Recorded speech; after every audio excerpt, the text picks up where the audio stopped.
जिसने कभी विपत्तियां नहीं देखी, जिसने कभी विपत्तियां नहीं देखी, उसे अपनी ताकत का कभी एहसास नहीं होगा। जी हाँ, इसी पॉजिटिव कोट के साथ मैं आपका स्वागत करती हूँ अपने यूट्यूब चैनल प्रिपेयर टुगेदर में। मैं आशा करती हूँ कि आप सभी लोग अच्छे होंगे। आज हम इस वीडियो में नवंबर मंथ के 3rd वीक के करंट अफेयर्स डिस्कस करेंगे, यानी 14 नवंबर से लेकर 21 नवंबर तक के सभी इंपॉर्टेंट न्यूज़ आज हम इस वीडियो में कवर करेंगे। और हर न्यूज़ से रिलेटेड जो भी एक्स्ट्रा फैक्ट यानी स्टैटिक जीके जो भी हमारा कवर हो पाएगा, हम सभी स्टैटिक जीके भी साथ साथ में डिस्कस करेंगे। तो चलिए शुरू करते हैं। फर्स्ट न्यूज़ है, सौरव गांगुली को अब आईसीसी मेंस क्रिकेट कमेटी का चेयरमैन बना दिया गया है। तो आईसीसी मेंस क्रिकेट कमेटी यानी क्रिकेट की अपेक्स बॉडी जो क्रिकेट के सभी इवेंट्स को रेगुलेट करती है। तो आईसीसी के पहले चेयरमैन थे इससे पहले अनिल कुंबले, और उनको अब रिप्लेस किया है सौरव गांगुली ने। तो अब बात करते हैं आईसीसी के बारे में। तो आईसीसी का मतलब है इंटरनेशनल क्रिकेट काउंसिल, और आईसीसी का हेडक्वार्टर है दुबई यूएई में, और आईसीसी के सीईओ हैं मनु सहानी। नेक्स्ट न्यूज़ देखते हैं। जापान के अब नए प्राइम मिनिस्टर बनाए गए हैं फूमियो किशिदा। तो ये जो फूमियो किशिदा हैं, ये जापान की लिबरल डेमोक्रेटिक पार्टी यानी एलडीपी से बिलोंग करते हैं, और इन्होंने रिप्लेस किया है योशिंदे सुगा को। योशिंदे सुगा ने सितंबर 2021 में रिज़ाइन कर दिया था। उसके बाद अभी नवंबर में वहाँ पर जापान में इलेक्शन हुए हैं, जिसमें फाइनली फूमियो किशिदा की जीत हुई है। अब बात करते हैं जापान के बारे में। तो जापान की कैपिटल है टोक्यो, और जापान की करेंसी है येन। नेक्स्ट न्यूज़ है, फाल्गुनी नायर, ये नायका की सीईओ है। नायका आपने सुना ही होगा नाम। ये एक ई कॉमर्स कंपनी है जहाँ पर ब्यूटी प्रोडक्ट्स को सेल किया जाता है। तो इसकी जो सीईओ हैं वो अब इंडिया की रिचेस्ट सेल्फ मेड वुमेन बन गई हैं, यानी जिन्होंने अपने दम पर अपना नाम कमाया है। और इन्होंने नायका को कब फाउंड किया था? इन्होंने फाउंड किया था 2012 में, यानी 9 सालों में ही ये इंडिया की रिचेस्ट सेल्फ मेड वुमेन बन गई हैं। अब अगर इनकी बात करें तो इनके पास कितनी नेटवर्थ है? इनके पास है $7.48 बिलियन नेटवर्थ, और इनके पास जो नायका का शेयर है वो है 53.5%। नेक्स्ट न्यूज़ देखते हैं। देखिए, कृषि कानून आया था 2020 में। तो अब उसके बाद क्या हुआ था? बहुत सारे उसके बाद दंगे चल रहे थे, उसके विरोध कर रहे थे किसान बहुत टाइम से। उसके लिए पूरे इंडिया में लगातार आंदोलन चलाए जा रहे थे।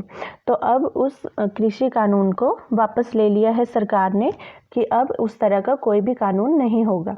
और ये जो वापस लिया है, ये फैसला लिया गया है गुरु नानक के जो अभी फिलहाल ही में गुरु पर्व मनाया गया है 19 नवंबर को।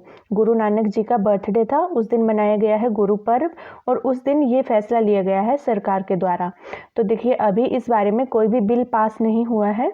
अभी इस कानून को वापस लेने के लिए पार्लियामेंट में बिल पास होगा, उसके बाद ही ये कानून कैंसिल होगा। फिलहाल ये कानून है, लेकिन सरकार ने ये अभी घोषणा कर दी है कि इस कानून को जल्दी ही कैंसिल कर दिया जाएगा। अब बात कर लेते हैं कृषि कानूनों के बारे में। ये कौन कौन से कानून थे?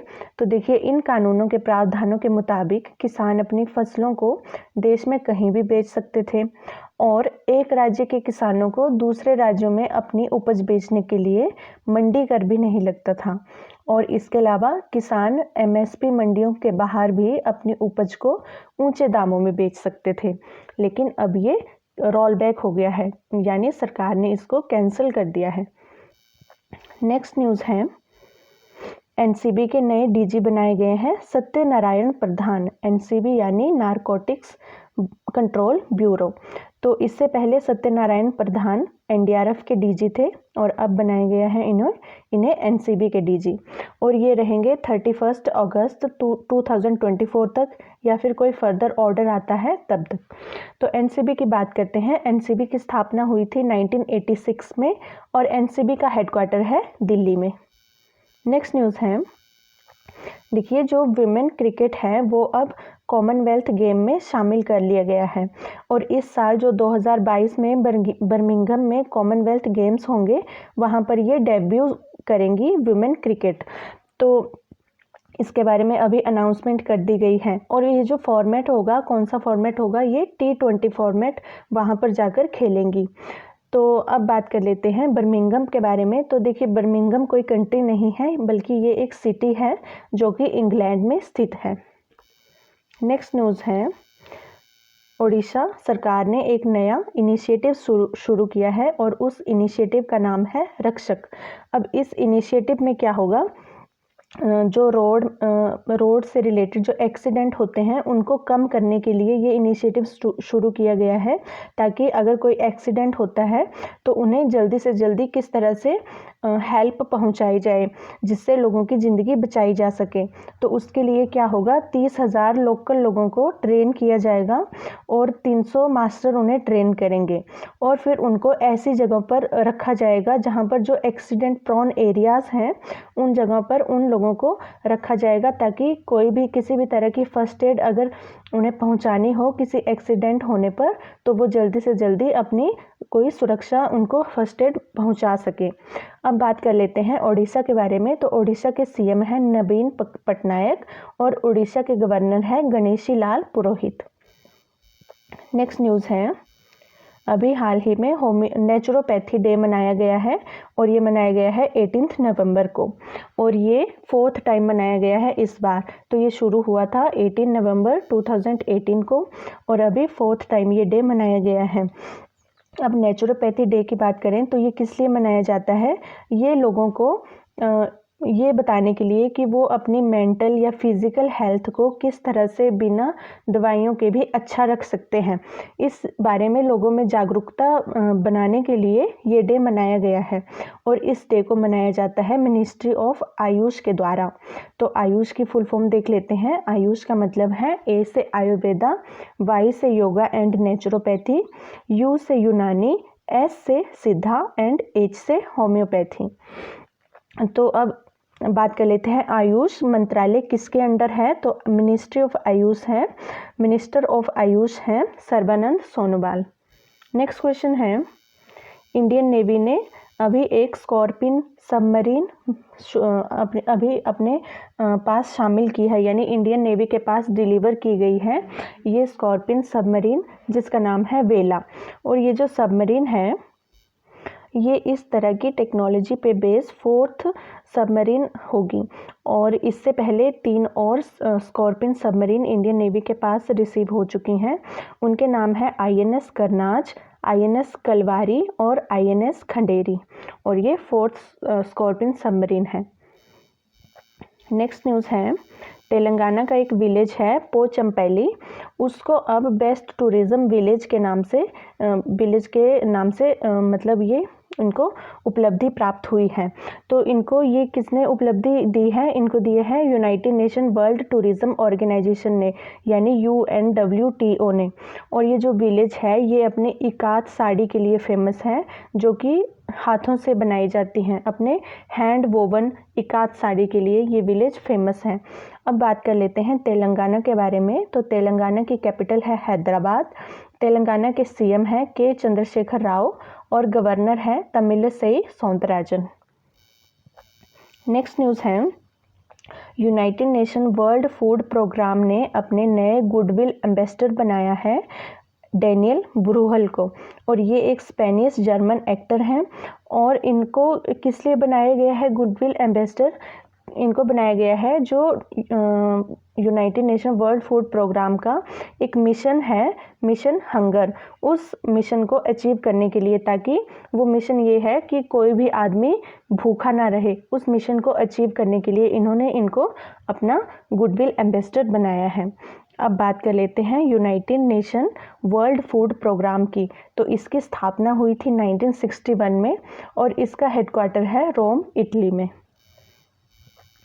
नेक्स्ट न्यूज़ है, Mitrabha Guha name as India 72nd grand master. तो देखिए मितरभा गुहा इंडिया के 72nd ग्रैंड मास्टर बन गए हैं और ये बिलोंग करते हैं कोलकाता से। तो ये जो ग्रैंड मास्टर बने हैं ये बने हैं चेस टूर्नामेंट में, और इन्होंने ये टूर्नामेंट खेला था सर्बिया में। तो अब सर्बिया के बारे में भी देख लेते हैं फैक्ट। तो सर्बिया की कैपिटल है बेलग्रेड और सर्बिया की करेंसी है दिनार। नेक्स्ट न्यूज़ है, अभी हमारे जो प्रेसिडेंट हैं रामनाथ कोविंद जी, उन्होंने नेपाल के जो चीफ हैं, आर्मी चीफ हैं, उनको एक ऑनर दिया है। और वो ऑनर क्या है, उनको ऑनरेरी इंडियन आर्मी का जनरल बनाया गया है। जनरल ऑफ इंडियन आर्मी से उन्हें ऑनरेरी रैंक दिया गया है। तो ये उनको जस्ट एक ऑनर देने के लिए किया गया है। तो अब बात कर लेते हैं नेपाल के बारे में। तो नेपाल की कैपिटल है काठमांडू और नेपाल की करेंसी है नेपालीज रुपी। नेक्स्ट न्यूज़ है, अभी प्रधानमंत्री ने आरबीआई से रिलेटेड 2 इनिशिएटिव लॉन्च किए हैं। देखिए बहुत इंपॉर्टेंट इनिशिएटिव है।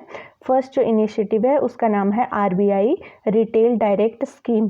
उस स्कीम में क्या होगा, जो सरकार की वो होती हैं सिक्योरिटीज़ होती हैं, देखिए सेंट्रल गवर्नमेंट की या फिर स्टेट गवर्नमेंट की जो भी सिक्योरिटीज़ होंगी, अगर उनमें किसी को इन्वेस्ट करना है तो ये एक पोर्टल प्रोवाइड किया गया है। उस पोर्टल के थ्रू फ्री ऑफ कॉस्ट कोई भी उन सिक्योरिटीज़ में इन्वेस्ट कर सकता है। और जो सेकंड पोर्टल है वो है आरबीआई इंटीग्रेटेड इन्वेस्टमेंट स्कीम। इस स्कीम में क्या होगा, अगर किसी को भी आरबीआई से या फिर किसी और बैंक से रिलेटेड कोई शिकायत करनी है या फिर अपने कोई डॉक्यूमेंट सबमिट करने हैं या फिर कोई स्टेटस को ट्रैक करना है या फिर फीडबैक प्रोवाइड करनी है, किसी भी तरह की इन चारों में से कोई भी चीज़ के बारे में उनको इंटरेक्ट करना है अगर आरबीआई से, तो ये पोर्टल दिया गया है। तो इसी एक पोर्टल पर ही सभी प्रकार की समस्याओं को सुना जाएगा। तो अब बात कर लेते हैं आरबीआई के बारे में। तो आरबीआई के गवर्नर हैं शक्तिकांत दास और आरबीआई का हेडक्वार्टर है मुंबई में। और आरबीआई की स्थापना हुई थी 1 अप्रैल 1935 में। अब गवर्नर के अलावा आरबीआई के 4 डिप्टी गवर्नर भी होते हैं, वो चारों भी देख लीजिए क्योंकि वो चारों भी बहुत इंपॉर्टेंट होते हैं। तो फर्स्ट है महेश कुमार जैन, सेकंड है माइकल देव पात्रा, थर्ड है एम राजेश्वर राव और फोर्थ हैं T Ravi Shankar. Next news है, अभी इंडिया और थाईलैंड के बीच में 32nd इनका जो 32nd एडिशन है वो पेट्रोल कोऑर्डिनेटेड पेट्रोल एक इनके बीच में, जैसे आपने एक्सरसाइज सुनी होगी उसी तरह से कोऑर्डिनेटेड पेट्रोल है, तो वो अभी कंडक्ट करवाया गया है इंडिया और थाईलैंड की नेवी के बीच में। और ये कंडक्ट करवाया गया है 12 नवंबर से लेकर 14 नवंबर के बीच में। तो अब थाईलैंड के बारे में भी एक्स्ट्रा फैक्ट देख लेते हैं। तो थाईलैंड की कैपिटल है बैंकॉक और थाईलैंड की करेंसी है बाथ। नेक्स्ट न्यूज़ है, अभी अन्नपूर्णा जी की जो हमारी मूर्ति थी इंडिया से चोरी हो गई थी 100 साल पहले और अभी वो वापस लाई गई है इंडिया में। देखिए ये मूर्ति मिली है कनाडा में और इस मूर्ति की बहुत ज़्यादा महत्व है क्योंकि ये काशी विश्वनाथ मंदिर जो है वाराणसी में, वहाँ से चोरी हुई थी। तो अब इस मूर्ति को वापस इंडिया में लाया गया है और इसको फिर उसी मंदिर में फिर से इसकी स्थापना की जाएगी। तो अब कनाडा की बात कर लेते हैं। तो कनाडा की कैपिटल है ओटावा और कनाडा की करेंसी है कैनेडियन डॉलर। तो ये थी हमारी लास्ट न्यूज़। इसी न्यूज़ के साथ हमने इस वीक की सभी इंपॉर्टेंट न्यूज़ को कवर कर लिया है। तो आपको ये वीडियो कैसी लगी आप ज़रूर बताइएगा। अगर आपको ये वीडियो पसंद आई तो वीडियो को लाइक कीजिएगा और चैनल को सब्सक्राइब करना ना भूलें। Thank you.